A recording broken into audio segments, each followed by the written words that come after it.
Aprelin 29-da gözlənilən hava şəraiti açıqlanıb. Milli Hidrometeorologiya Xidmətindən Lent-AZ-da verilən məlumata görə Bakıda və Abşeron yarımadasında bəzi yerlərdə arabir yağış yağacağı gözlənilir. Yarımadanın ayrı-ayrı yerlərində qısa müddətli leysan xarakterli olacağı, şimşək çaxacağı ehtimalı var. Səhər tədricən kəsiləcək, gündüz dəyişkən buludlu, əsasən yağmursuz keçəcək.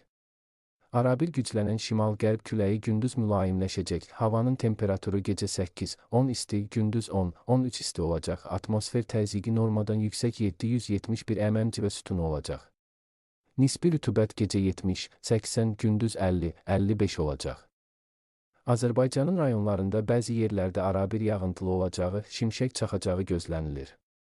Ayrı-ayrı yerlərdə leysan xarakterli intensiv olacağı, dolu düşəcəyi, dağlıq ərazilərdə qar yağacağı ehtimalı var. Gündüz əksər rayonlarda yağıntılar tədricən kəsiləcək. Ayrı-ayrı yerlərdə arabir duman olacaq. Qərb küləyi bəzi rayonlarda arabir güclənəcək. Havanın temperaturu gecə 9-13 isti, gündüz 14-18 isti, dağlarda gecə 1 şaxtadan 3 dək isti, gündüz 3-8 isti olacaq.